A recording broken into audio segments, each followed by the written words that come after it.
Hi everyone, I'm Dana Khater. I'm currently part of the product team at AngelList. I build products for founders. Previously, I was in VC. So I was at a deep tech fund called Khater Fund in the UK. And before that, I was at another fund called First Minute Capital. And before that, I was a founder. So I built a business here in Egypt called Khater and ran that for 7 years.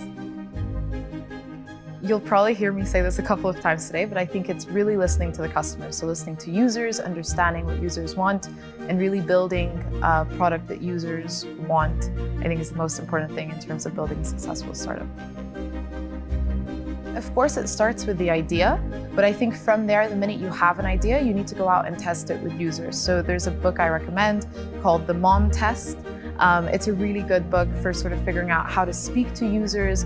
And when I say users, I don't mean, going to your best friends or your husband or your wife and getting their advice, because they love us and they probably just say, oh, that's a great idea. Like, the idea is to actually go to real users, ask them whether they're going to pay for it, try and find a way to test whether they would really pay for the product or service or whatever you're building.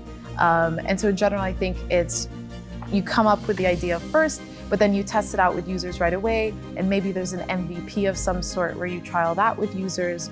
And then you get more product feature requests from users. They start asking you for specific things. And that kind of dictates where you're going to take the product and how you're going to grow with it.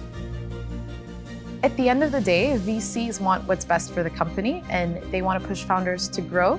And so but at the end of the day, the founders are the ones in the driving seat. And so I think, just having a conversation as to why the VC thinks that you should go in that particular direction.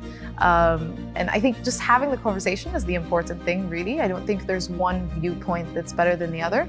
There have been many unicorns that have been built without VCs. So Canva being a really good example of a company that was built without VC funding, many others as well, or without initial VC funding at least. And so you can build a company without VCs, but at the same time, you've got many incredible companies that were built supported by VCs. So it's about just listening to their advice and figuring out what the right path to take is. In my opinion, and it's my own experience, I quite love working with operator VCs, so VCs that have actually built businesses before, because then they really understand what it's like having been in the struggle of building a company. And so just picking your VC wisely is probably the best way to align sort of just focus when you're building a company. And I think founders need to remember that they're also picking the VCs, right? There's a lot of capital out there. There's an abundance of capital. There's tons of money to go around. So making sure you pick the right VCs that are aligned with your vision for your company.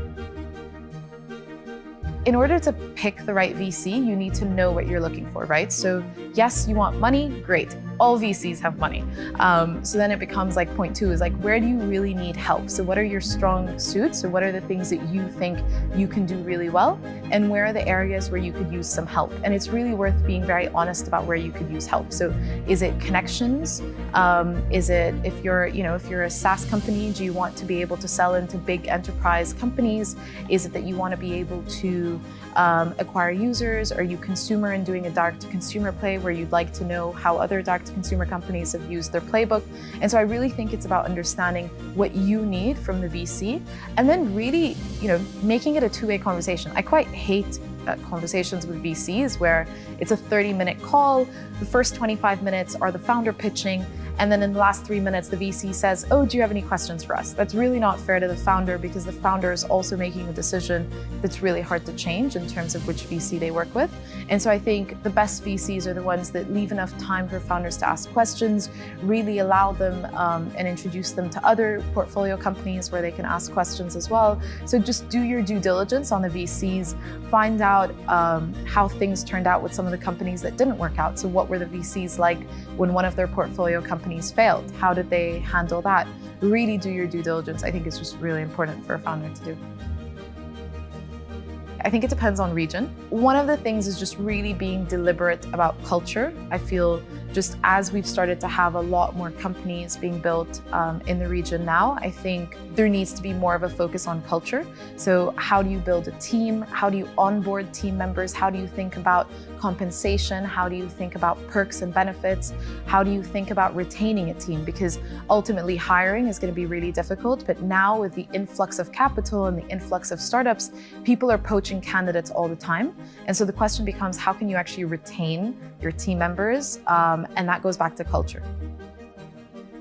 In terms of like industries, it really depends on the region, right? So like if you look at the startups coming out of Egypt, for example, in the past 5 years, you've got a big focus on like last mile delivery, you've got a big focus on fintech, and that's because it's kind of like an infrastructure play, right? You've got the banks, I don't want to be caught on camera saying this, but are really outdated. And so, private companies have come along and said, hey, like how can we innovate on this?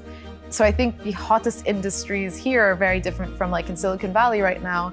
Every other minute, someone's building a crypto or a Web3 company, right? Like you've got the top developers at FANG companies leaving to build Web3. But that's not going to be the case here because we're tackling different challenges at the moment in the region. So I think it really does differ from region to region.